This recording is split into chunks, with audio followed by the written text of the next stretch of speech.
Putain, les flashbacks que vous avez d'High School Musical quand vous entendez Zac Efron chanter, ça fait pas du bien.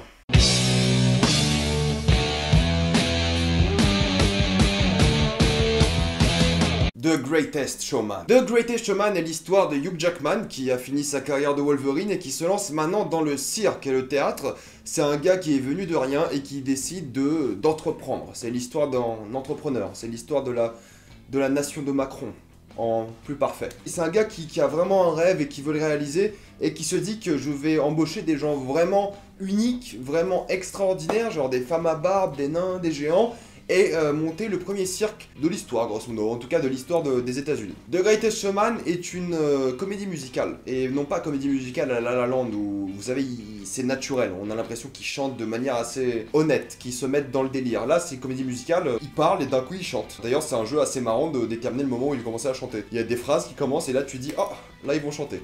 Et en général, tu te tapes une barre parce que c'est assez ridicule.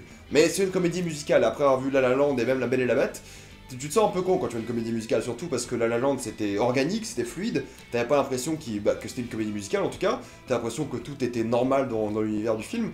La Belle et la Bête pareil, surtout que tu connais le Disney, du coup tu sais comment ça marche l'histoire de La Belle et la Bête.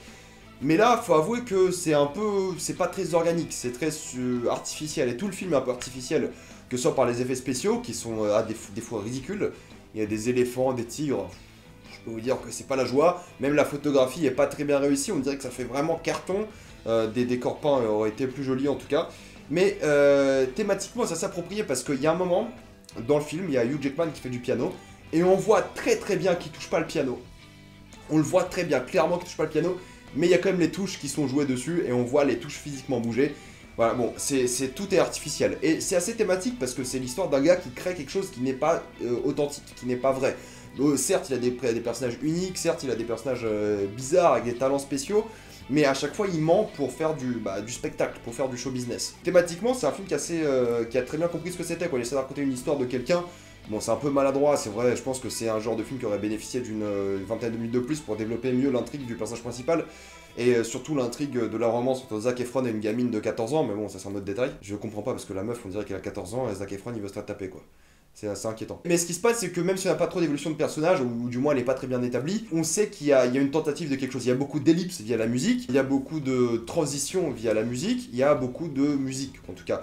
Et les chansons sont assez entraînantes, c'est pas le problème, c'est assez divertissant. Ce qui est marrant, c'est que c'est un contest fin du 19e siècle, et c'est des musiques qui sortiraient en 2017-2018. Donc ça, c'est assez drôle à voir, c'est de la pop, et c'est vraiment hilarant, quoi. Mais en tout cas, ils font un bon taf, ils chantent très bien. Hugh Jackman, on voit vraiment qu'il s'est vraiment investi dans son film, qu'il kiffe faire ce film. Il a un sourire aux lèvres tout le long, même quand il devrait pas, il sourit, il peut pas avoir une autre émotion dans ce film. Du coup, c'est assez sympa à voir, surtout après Logan, où le gars était déprimé 24/7. C'est un film qui a pas trop de prétention non plus, genre c'est pas un film qui se dit oh c'est une grande comédie musicale, on voit que c'est un film qui a été fait pour le fun. On essaie de vous faire sourire en tout cas, c'est ça l'idée, c'est que comme le cirque du film, le seul objectif c'est de vous faire sourire, de vous faire passer un bon moment, et ça n'a pas plus de prétention que ça. Le personnage de Hugh Jackman dans le film n'a pas plus de prétention que de divertir les gens. Il y a une thématique dans le film avec l'art contre le bonheur, et est-ce que ça marche bien ensemble, est-ce que c'est possible. Il y a plusieurs scènes où on voit vraiment que Hugh Jackman il dit que l'art c'est pas le plus important, c'est vraiment de faire sourire les gens, de leur montrer du bonheur. Et l'autre côté, quand il touche vraiment à cet art qui est considéré dans le film comme de l'art, il se voit qu'en fait l'art c'est aussi quelque chose de très fort. Il y a une vraie complexité dans certains thèmes qu'ils abordent. C'est pas l'histoire du film, mais ça relève des points intéressants qui auraient pu être développés plus simplement, mais c'est pas le but. Donc c'est sympa qu'ils soient présents, c'est sympa qu'ils peuvent faire parler d'eux, mais sans plus. Jackman est très bon dans le rôle, Zac Efron est bon, la fille là, de 14 ans elle est bonne, tout le monde est vraiment bon dans le rôle, ils ont aucun souci là-dessus. Les chorégraphies sont sympas, les musiques sont sympas, les transitions musicales, films sont hilarantes, enfin c'est un film qui est plaisant à regarder, mais je vais pas m'en rappeler, c'est sûr. Mais c'est un petit plaisir, si vous aimez les comédies musicales, je pense que vous serez pas déçus. C'est pas La La Land, c'est pas La Belle et la Bête, même si La Belle et la Bête n'est pas une référence, enfin le film de live action n'est pas une référence dans la comédie musicale, c'est mieux que Mamma Mia à mon goût en tout cas. Enfin bon, ça reste un bon divertissement, prenez-le pour ce que c'est, il y a vraiment rien à dire dessus. Ça essaie de faire des trucs sympas, des thématiques intéressantes, de les aborder, de les développer. Ça essaie de construire des relations, mais en tout cas, il sait que le but du film, c'est de faire sourire.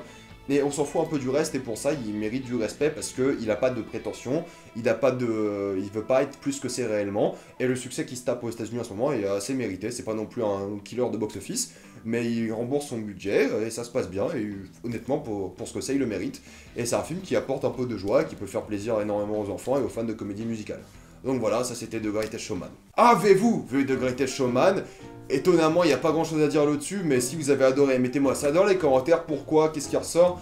Il y a une chanson que j'ai dans la tête, mais je pense que c'est vraiment à cause du film, parce qu'elle passe en boucle dans le film, et ça me saoule un peu. Avez-vous détesté? Pareil, dans les commentaires, dites-moi pourquoi, comment. Suivez-moi sur Facebook, sur Twitter, sur YouTube, abonnez-vous à la chaîne pour plus de vidéos, et moi je vous dis à la prochaine fois. Salut à tous!